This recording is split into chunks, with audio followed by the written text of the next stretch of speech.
como os principais sacerdotes e os nossos príncipes, o entregaram à condenação de morte e o crucificaram.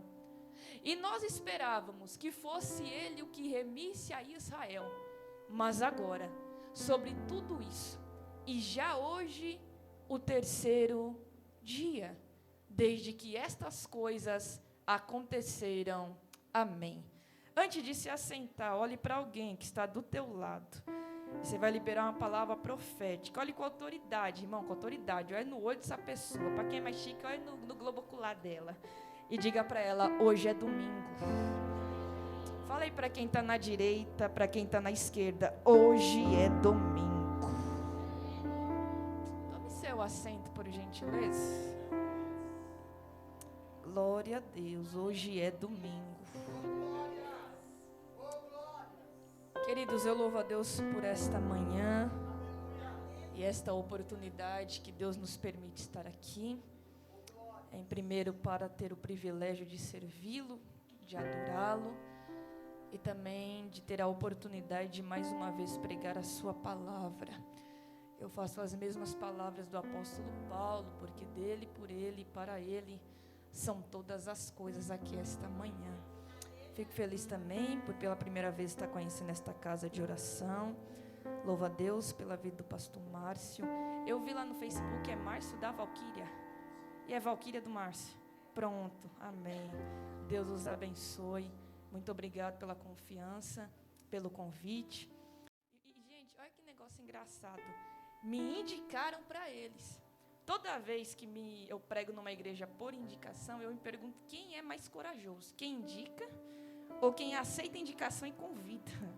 Deus os abençoe. Muito obrigada, sua família, vossas vidas e toda esta igreja. Que Deus te abençoe em Cristo Jesus.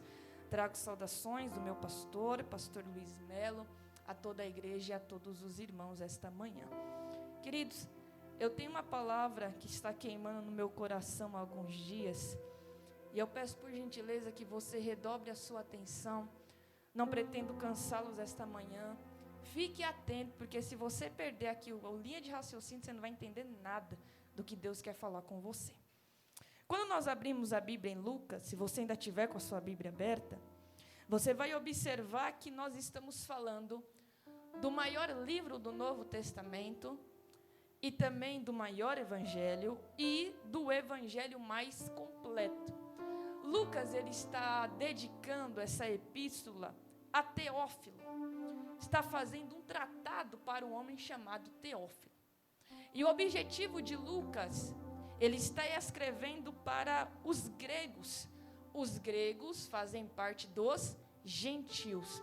Lucas, ele precisa mostrar que Jesus, ele era o Jesus não apenas dos judeus. Ele era o Jesus não apenas dos ricos, mas ele também era o Jesus dos pobres. Ele não era apenas o Jesus dos homens, ele também era o Jesus das mulheres. Ele não era apenas o Jesus dos oficiais e doutores da lei. Ele era o Jesus da prostituta. Ele era o Jesus do ladrão. Ele era o Jesus do leproso. Ele era o Jesus do doente. Me permita aqui, para nós recapitularmos e entendermos o contexto de Lucas 24, me permita te lembrar que nós, lá em Gênesis, por conta do pecado da desobediência de Adão e Eva, esse pecado, o pecado no mundo, através do pecado deles, o pecado entra no mundo. Através do pecado entra a morte. A Bíblia vai dizer, o salário do pecado é a morte, a alma que pecar esta morrerá. Quando o homem e a mulher são expulsos do jardim do Éden, Gênesis capítulo 3 diz que há um querubim com uma espada, guardando o jardim, a árvore da vida. E então, a humanidade agora tem uma dívida, e essa dívida é para liberar o caminho novamente. Gênesis capítulo 6 diz que Deus se arrependeu ali, se entristeceu de ter feito o homem. Deus decide destruir tudo, porém, ele acha graça em um homem chamado Noé. E diz, Noé, você vai construir uma arca. Nessa arca você colocará a sua família, um par de cada animal. Deus acha graça nesse homem. Os irmãos conhecem a história. Noé constrói essa arca, porém, Quando a arca ela pousa no Monte Ararat, a Bíblia diz que Noé ele planta uma vinha e ele então enche a cara. Sendo assim, pastor, Noé não tem condição de pagar a dívida nem de abrir caminho. Então em Gênesis 12 Deus chama o homem por nome de Abrão e faz-lhe 7 promessas. Porém, em Gênesis 13, esse Abrão, ele desce para o Egito sem a permissão de Deus, e lá ele acaba mentindo, dizendo que a sua esposa, na verdade, era sua irmã para o faraó. Por conta da mentira, ele não tem condição de pagar a dívida nem de abrir o caminho. Então ele gera um menino chamado Isaac, filho da promessa. Mas esse Isaac comete o mesmo erro, dizendo para Abimeleque que a sua esposa, Rebeca, também era sua irmã. Não tem condição de pagar a dívida nem de abrir o caminho.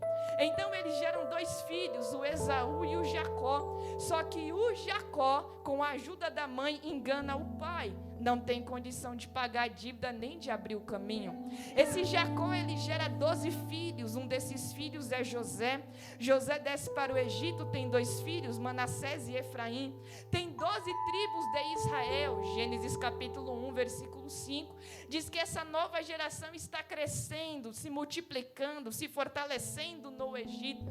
E então, aos 40 anos de idade, tem um hebreu que era príncipe, filho da filha de Faraó, que tem o desejo de libertar o seu povo, porém ele acaba cometendo um homicídio, não tem condição de pagar a dívida nem de abrir o caminho. Desse Moisés vem um tal de Josué, só que Josué faz aliança com Gibeonita, faz aliança com quem Deus não mandou ele fazer aliança, não tem condição de pagar a dívida nem de abrir o caminho. Então Deus ele vai para os juízes, e Deus levanta Eude, Deus levanta Otiniel, Deus levanta Débora, Deus levanta Sangá, Deus levanta Gideão, Deus levanta Jefité, Deus levanta Sansão, mas todos eles têm um problema, nenhum deles tem condição de pagar a dívida nem de abrir o caminho. Aí Deus sai dos juízes, vai para os reis, e tem um tal de Saul, que dos ombros para cima ele é o homem mais bonito de todo Israel, e ele até começa a obedecendo a Deus, mas tem um dia que ele começa a fazer sacrifício, sendo que Deus não deu autoridade para ele sacrificar. Ele começa a fazer aliança com o rei Amalequita, não tem condição de pagar a dívida nem abrir o caminho. Aí então Deus levanta um Davi, que mesmo sendo um homem segundo o seu coração, quando ele decide não ir para a guerra, ele vai para a janela. Quando ele vai para a janela, ele vê a Betseba. Quando ele vê a Betseba, ele acaba caindo com ela, cometendo um adultério, é um homicídio indiretamente por carta, não tem condição de pagar a dívida nem de abrir o caminho. Aí Deus foi para o Salomão, só que o Salomão quebrou as 4 regras de um rei, deixou que as mulheres pervertessem o seu coração, não tem condição de pagar a dívida nem de abrir o caminho. Aí Deus foi para os profetas, para o Isaías, para o Jeremias, para o Ezequiel, para o Daniel, mas todos eles tinham um defeito, todos eles tinham um problema. O Isaías tinha lábios impuros, o Ezequiel, Deus precisava colocar um coração de carne no lugar do coração de pedra. Nenhum deles tem condição de pagar a dívida nem de abrir o caminho. Aí Deus foi para os profetas menores, Deus foi para o Oséias, para o Joel, para o Amós, para o Obadias, para o Jonas, para o Miqueias, para o Naum, para o Zacarias, para o Malaquias. Deus foi para todos eles, mas todos eles têm um defeito, todos eles têm um problema, até que então há uma pergunta lá em Isaías capítulo 6, qual a voz de Deus brada dizendo: e agora, a quem enviarei? E quem há de ir por nós? Então a palavra que testifica no céu junto com o Espírito, aquele que desde existir, o verbo de Deus, ele levanta do trono e diz: Pai, eis-me aqui, envia-me a mim. A palavra veio. João vai dizer: no princípio era o verbo era Deus, o verbo estava com Deus, ele estava no princípio com Deus, e todas as coisas foram feitas por ele, e sem ele nada do que foi feito se fez. Em um período de 400 anos de silêncio de Deus, aparece um doido no deserto, vestido de pele de cordeiro, comia mel silvestre, e a mensagem dele é: arrependei. arrependei-vos, porque um rei está chegando. Arrependei-vos, porque é chegado o reino dos céus. Ele é tão poderoso que eu não sou digno de desatar a correia da sandália dele. Eu batizo com água para arrependimento, mas ele vos batizará com o Espírito Santo e com fogo. Lá vem Jesus, lá vem a palavra. Ele cresceu, ele nasceu, ele foi perseguido ainda na sua infância. Aos 12 anos de idade, ele já pregava com autoridade entre os doutores, mas ele espera até os 30 anos, onde na cultura judaica é a idade em que um homem está pronto para começar o seu ministério. Aos 30 anos ele está na beira do Jordão. E enquanto João Batista está pregando, se arrependam, eu imagino, pastora Valquíria, que a voz de Deus está dizendo assim: João, hoje tem mensagem nova. O que é, Senhor? É outra raça que está aqui? É outras naja? Outras cascavel? Não, hoje o animal é diferente. Abre a boca, João, e prega aí que o Cordeiro de Deus, que tira o pecado do mundo, chegou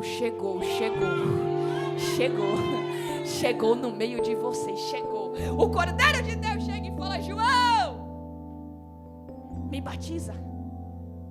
Ele não tem pecado, mas ele veio para cumprir toda a lei. Me batiza, João. Por quê? Porque eu tenho que começar um ministério. Pode contar uma coisa? Você sabia que até Jesus tinha pastor? Aleluia! Ô João, libera meu ministério, João, me batiza. Me batiza. Eu tenho que fazer cego ver, eu tenho que fazer surdo ouvir, eu tenho que transformar água em vinho, eu tenho que andar sobre as águas, eu tenho que multiplicar pão em peixe. Mas me libera, João, me libera, me batiza, João, batiza eu, porque eu não vou começar ministério sem uma autoridade, eu não vou começar ministério na desobediência, eu não vou começar ministério como um andarilho, não, eu respeito sua autoridade, João, me batiza. Aí ele batiza. Quando Jesus sai da água, Lucas capítulo 3, orando Jesus, o céu se abre, o Espírito Santo desce da forma corpórea de uma pomba, e a voz do céu está dizendo: este é o meu filho amado, ouçam a sua palavra. Entenda que Jesus, ele veio, e Jesus não tinha acepção de pessoas para salvar, Jesus não tinha acepção de pessoas para salvar. Ele entrava, ele ia lá transformar água em vinho num casamento, ele pegava, ele curava leproso. Você quer ver? Lucas está deixando isso bem claro. Se você quiser acompanhar, olha aí no capítulo 4, só de Lucas, no capítulo 4, Jesus expulsa o demônio de um homem em Cafarnaum, e ele cura a sogra de Pedro, ou seja, o Jesus dos estrangeiros e o Jesus de uma mulher, porque a sogra de Pedro é uma mulher, então Jesus também tem um ministério para uma mulher. No capítulo 5, Jesus chama uma classe que não era muito valorizada para ser seus discípulos. Quem? Os pescadores. Ainda no capítulo 5, Jesus cura um leproso, cura um paralítico e chama Levi, que é Mateus, que era um publicano, para o seguir. Capítulo 6, Jesus cura um homem que tem uma mão mirrada. Capítulo 7, Jesus cura o servo do centurião em Cafarnaum, ressuscita o filho de uma viúva e perdoa uma pecadora na casa de Simão. Capítulo 8, pelo poder da fé, Jesus cura uma mulher que tinha um fluxo de sangue há 12 anos. Capítulo 9, Jesus cura um jovem lunático que ora se jogava no fogo, ora se jogava na água. Capítulo 14, Jesus cura um homem hidrópico. Capítulo 18, Jesus para o cego Bartimeu. Capítulo 19, Jesus para Zaqueu, que era um publicano, e diz: Zaqueu, desce depressa, porque hoje eu vou pousar na tua casa. Capítulo 23, versículo 43, Jesus olha para um ladrão que reconhece que ele é rei, que reconhece que ele é inocente. Senhor, lembra-te de mim quando entrares no teu reino. Mesmo ferido, mesmo machucado, ele junta todas as forças dele para dizer: assim te digo, ainda hoje, você vai estar comigo no paraíso. Jesus não tinha acepção, não tinha. João capítulo 1 ainda vai dizer: ele veio para os que era seu, mas os seus não receberam, mas a todos que o receberam deu-lhes o poder de serem feitos filhos de Deus, filhos nascidos não da carne, não do sangue, não da vontade do homem, mas filhos nascidos da vontade de Deus. É por isso que nós estamos aqui.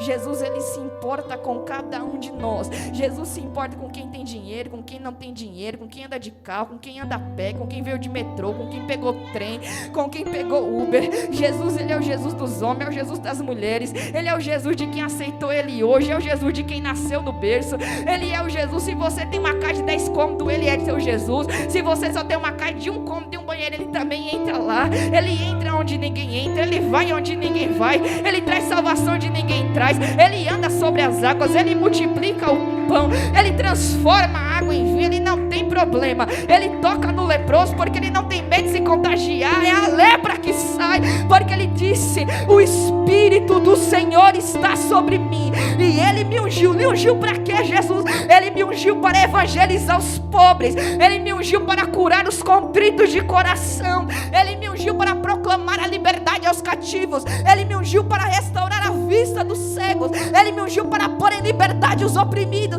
ele me ungiu para aceitar o ano aceitável do Senhor. Quem veio matar, roubar e destruir é o diabo, mas eu vim para dar vida, é uma vida em abundância.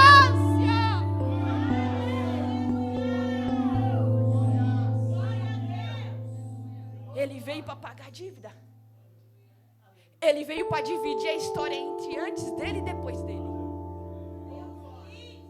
Jesus está treinando 12 homens. 12 homens que nenhum de nós escolheria. Nenhum. Para andar com Jesus, o Filho de Deus, nenhum. Pescadores, um tesoureiro, um cobrador de imposto, um guerreiro e outros 2, Tiago menor e Judas Tadeu, que é não falsa profissão. Quem é de nós que escolheria esses homens para andar com o Filho de Deus na terra? Mas como Paulo escreveu, Deus escolheu as coisas loucas deste mundo. Deus escolheu quem não é. Por quê? Porque quem é, acha que é ele que faz. Quem é, pastor Marcos, chega aqui e fala: agora vai descer porque eu tenho uma voz bonita. Aí Deus pega quem não é, quem tem uma voz desafinada, mas tem um coração quebrantado e pode estar cantando no hino da harpa, o céu abre, a glória desce, Jesus salva. Por quê? Porque é Ele. Gente, eu senti uma presença tão boa de Deus aqui. Eu estou me segurando para não correr nessa igreja.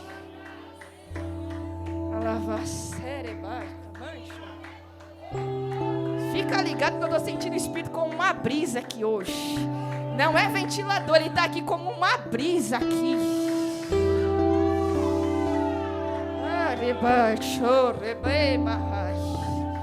Mas olhe para cá, fica ligado, olhe para cá.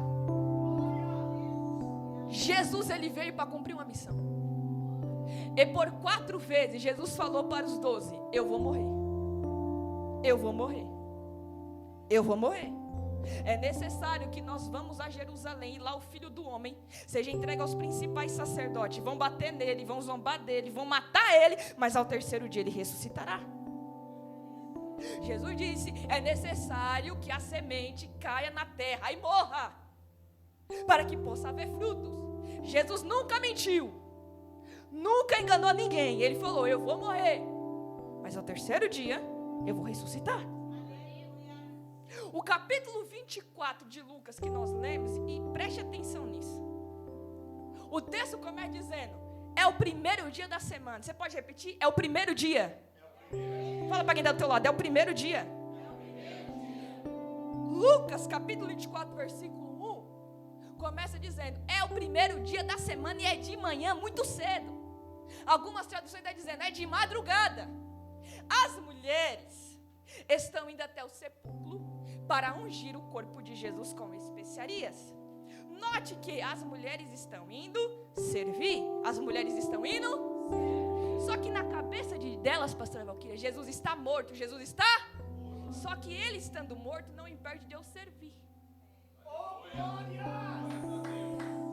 As mulheres estão indo servir um corpo que na cabeça dela está morto. E tem gente que sabe que Jesus está vivo e não serve. Me ajuda a pregar, eu gosto de pregar assim, entendeu? Que nós estamos num culto presencial. Fala para quem está do teu lado, não é você não, né, irmão?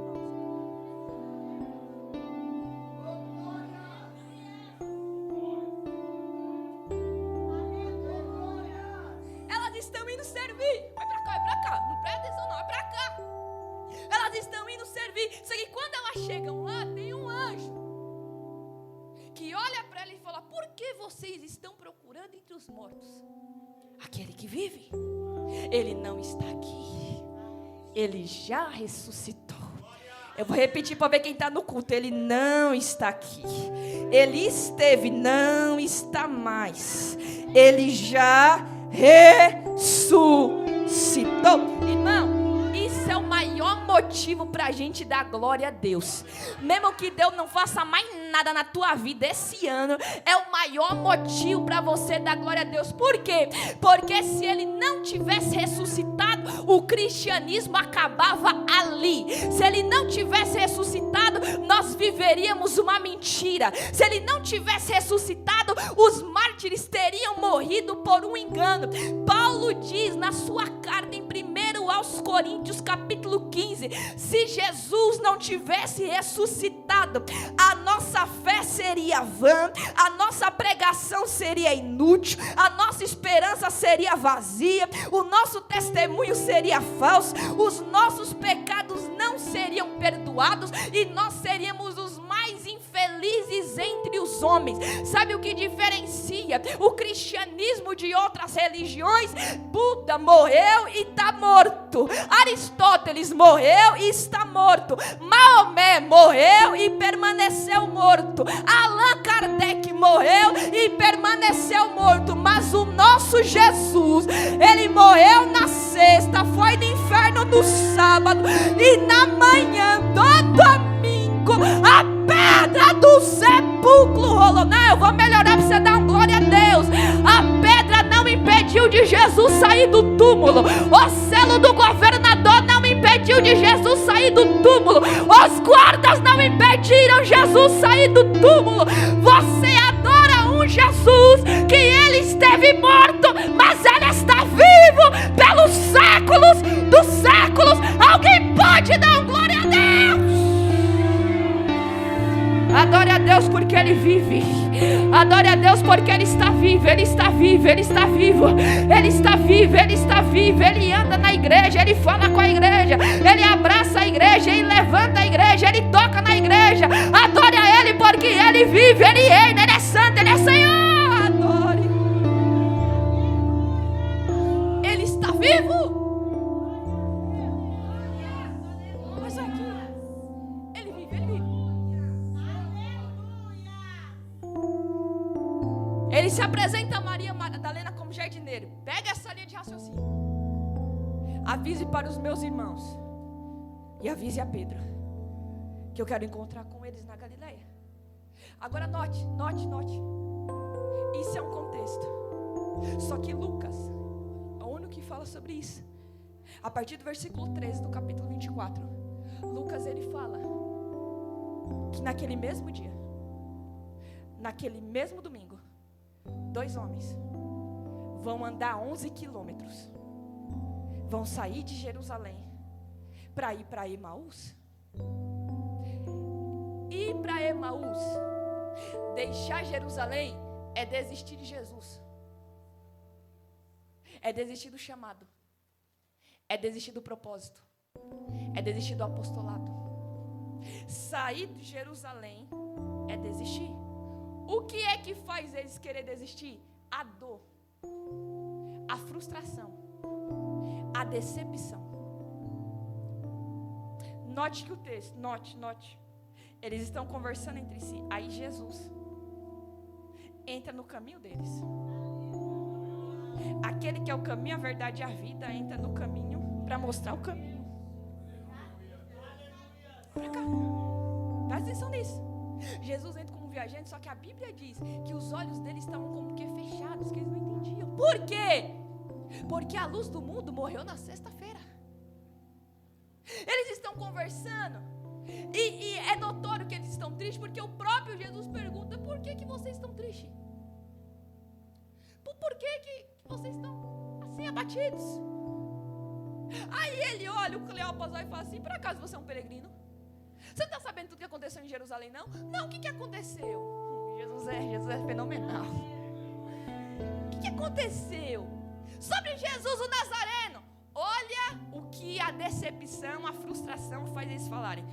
Sobre o Nazareno, ele era um profeta, ele era grande em obras, grande em palavras, um homem de Deus. A gente deixou tudo para seguir ele por 3 anos e meio. Mas na sexta-feira mataram ele. Na sexta-feira crucificaram ele. Na sexta-feira bateram nele. Na sexta-feira pregaram os pregos nas mãos e nos pés dele. Na sexta-feira colocaram uma coroa de espinhos nele. Ele está morto.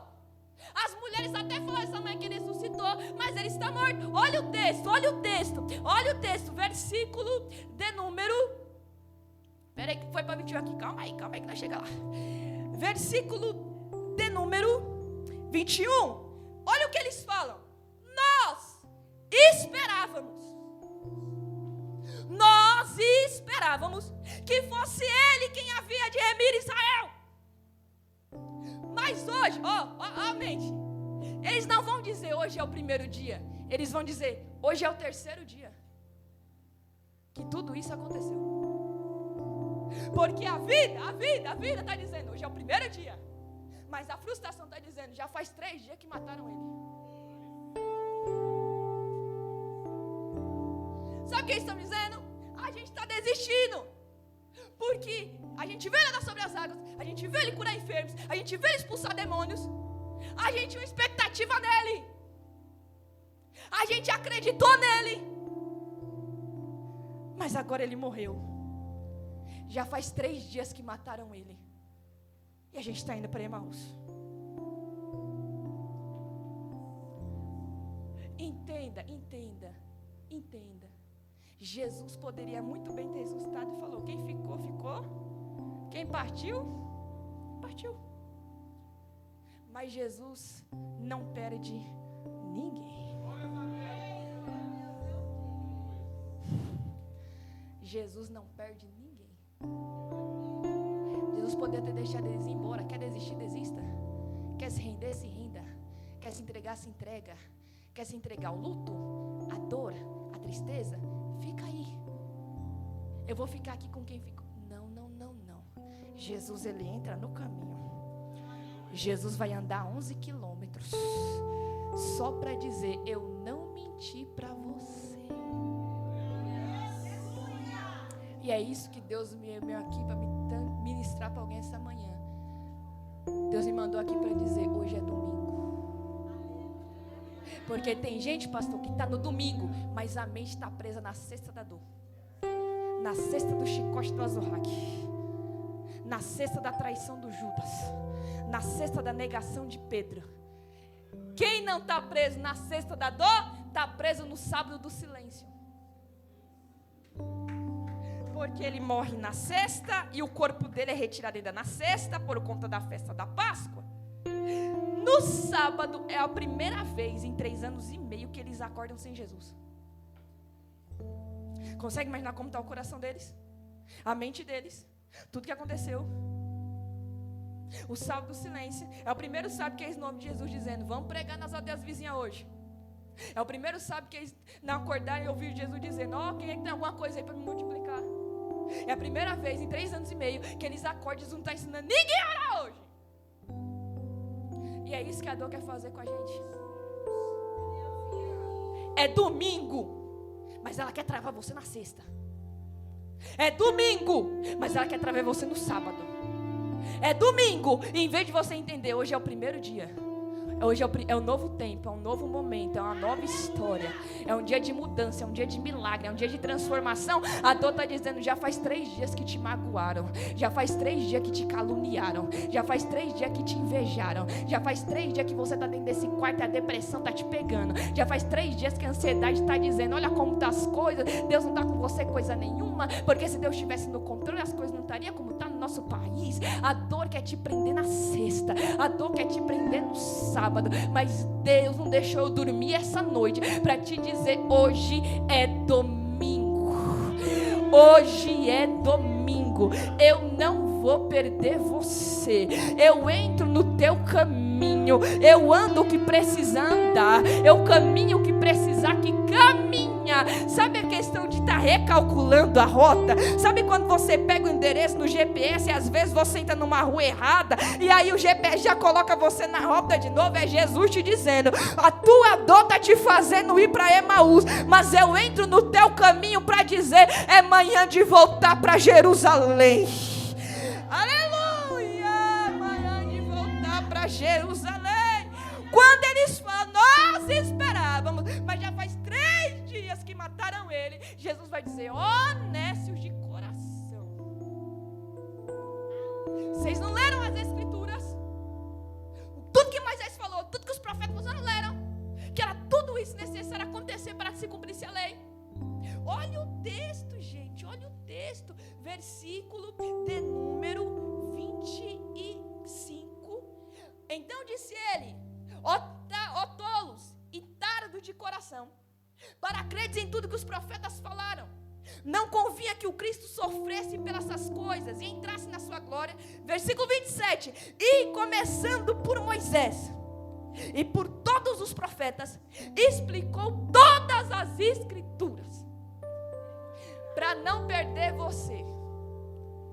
Jesus falou, eu entro no teu caminho, eu prego a Bíblia todinha para você, mas eu não te perco. Eu imagino Jesus pregando. Você lembra das peças do tabernáculo que Moisés construiu? Sim, todas elas apontam para mim. Você lembra que da linhagem de Judá, você lembra da linhagem de Judá viria o governo? Lembra da promessa de Jacó? Sim. Então, eu sou o leão da tribo de Judá. Você lembra que da linhagem de Arão levantaria um sumo sacerdote? Sim, eu sou o sumo sacerdote perante Deus. Ele começa a explicar tudo desde Moisés. Por quê? Porque o coração dele está à luz do mundo. A luz do mundo morreu na sexta. Só que Salmo 119 vai dizer que lâmpada para os meus pés e luz para o meu caminho é a tua palavra. Então ele está dizendo, já que na cabeça de vocês a luz do mundo morreu na sexta, no domingo eu vou trazer a palavra para reacender. Aleluia. Você está entendendo o que Jesus faz para não te perder? Eu estou pregando calmo hoje, você entendeu? Vai para cá. Ele está pregando, até que chega um momento, está escuro, está de noite, anoiteceu. Ele finge que vai para o outro lado, aí eles vão dizer assim, para onde você vai? Um viajante, desconhecido, vai para onde? Não, vou embora, não, fica com a gente. Fica conosco. Não vai embora não, fica conosco porque já se faz tarde, fica com a gente, fica. Eu imagino Jesus dizendo, já que vocês insistem, vamos comer? Vamos, vai pra cá, olha isso, eles vão comer, aí o pão está na mão de Jesus, ele vai partir o pão. Qual foi o último momento do Jesus com o discípulo antes de morrer? A ceia.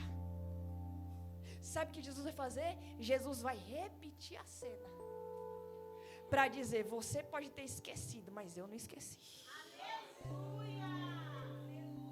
Ai, Jesus, eu repito a cena para te lembrar, eu não menti, eu não te enganei, eu não decepciono ninguém. Ele vai partir o pão. Quando ele parte o pão, os olhos se abrem. Quando os olhos se abrem, Jesus some. E alguém vai dizer, é ele. o seu coração também não ardia enquanto ele falava com você?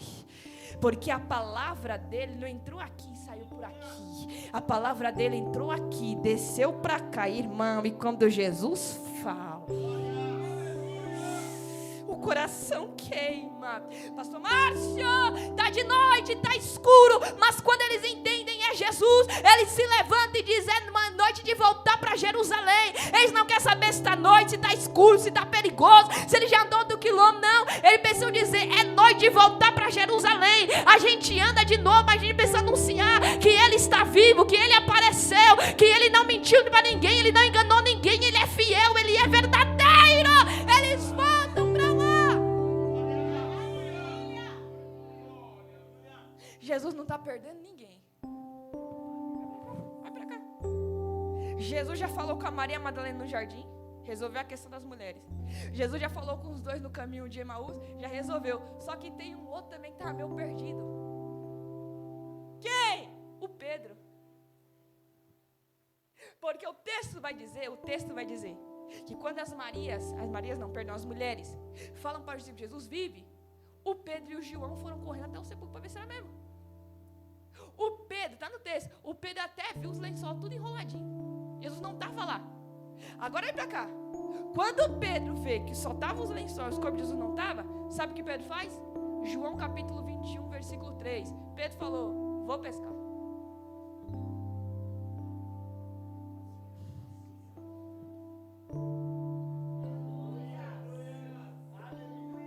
O que é que Pedro fazia de encontrar Jesus? Lucas 5, pescava. Ele acabou de ver que só tem lençol no túmulo de Jesus, mas a decepção, a dor, faz ele ir pescar, faz ele voltar para a vida que ele tinha de Jesus. Aí o que acontece? O João fala: vai pescar, Pedro? Vou com você. O Tiago fala: também vou. Aí o Tomé e o Natanael, que não tem nada a ver com pescar, ele fala: a gente vai também. Mais dois, João 21, versículo 2, mais 2 discípulos. Tem 7 discípulos dentro do barco pescando. E olha que interessante, irmã Isa, eles pescaram muito sem Jesus? Sem Jesus, Pedro não sabia nem pescar. Ele joga a rede para um lado e joga a rede para o outro. E ele rema, e ele muda a direção. E não tem peixe, meu Deus, eu vinha pescar nesse mar aqui, eu vinha sempre aqui. E não tem peixe, ele joga para lá, joga para cá, joga para lá, joga para cá. E não tem peixe. Por quê? Porque Jesus já tinha falado em João 15 que ele é a videira. E nós somos os ramos. E sem ele, a gente não faz. Sem Jesus, Pedro não sabe nem pescar. Um pescador profissional, hein? Enquanto eles estão ali, não pescou nada. Tem um homem lá na beira da praia dizendo: joga a rede para a direita. Aí eles estão aqui, direita, jogar a rede para a direita. No mar, no meio do mar, não tem direita, não tem esquerda. Joga a rede para a direita. Aí eles jogam. Estou encerrando. Eles jogam. Quando eles jogam, eles escolhem 153 grandes peixes. Não é que eles não sabiam pescar, é que o dono do mar chegou. Joga a rede para a direita. Olha pra cá, tô encerrando, é pra cá. Quando eles pegam 153 grandes de peixe, alguém no barco vai dizer: é ele. Aí o Pedro: não é ele não. É ele, Pedro. Só ele poderia ter feito uma coisa dessa. Só ele poderia ter feito um milagre desse. Você não lembra não que lá em Lucas 5 também a gente não pescava nada, mas quando a gente seguiu a ordem dele, a rede encheu. É ele, só ele pode fazer isso. Porque tem coisa que só ele faz, tem ordem que só ele dá, tem autoridade que só ele tem. É ele, o Pedro não é. Por que o Pedro não quer encontrar? Porque a cabeça do Pedro está dizendo: na última vez que você viu ele, você negou ele 3 vezes. Você falou que o homem que fez você andar sobre as águas, que você não conhecia ele. E o Pedro, alguém está dizendo: Pedro, ele está vivo, está ali na beira. Quando, o texto diz, João 21, quando eles estão chegando perto da praia, o Pedro se joga no mar. Sai nadando. Porque Pedro não tem a coragem de encarar Jesus. Mas se Pedro não vai, Jesus vai. Porque Jesus não perde ninguém.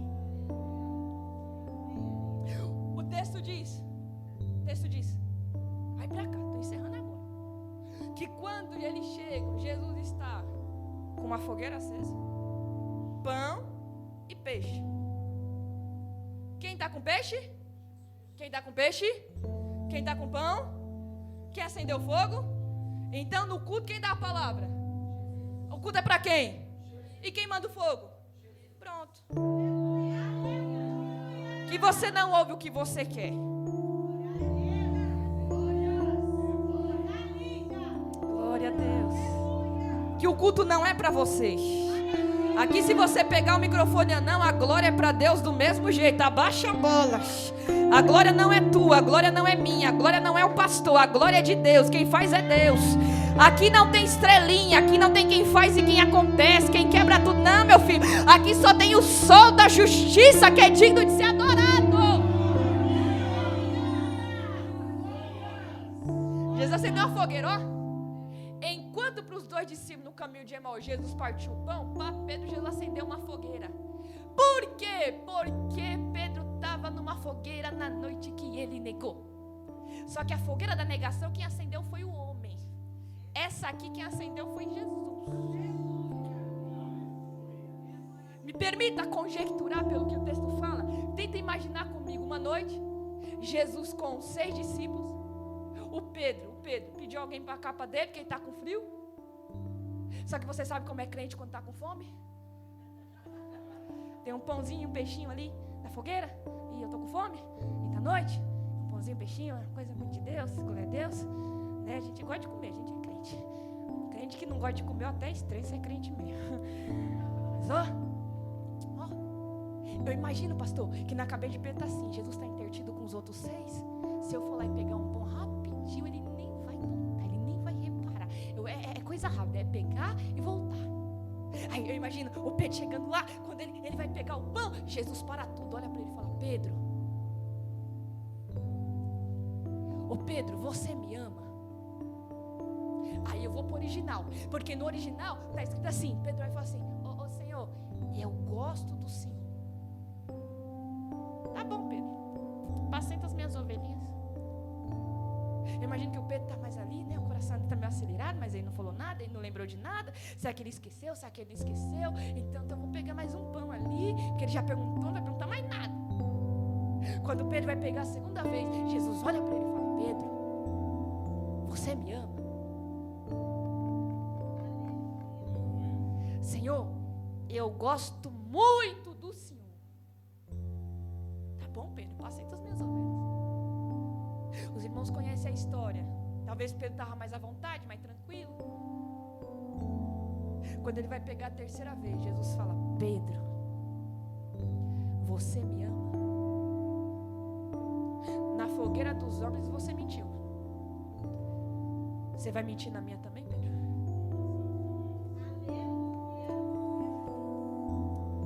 Na fogueira dos homens, o medo falou maior. Mas na minha fogueira eu te dou liberdade para dizer: eu sou maior que o teu medo, sou maior que a tua dor, sou maior que a tua decepção, que a tua frustração, sou maior que a tua falha.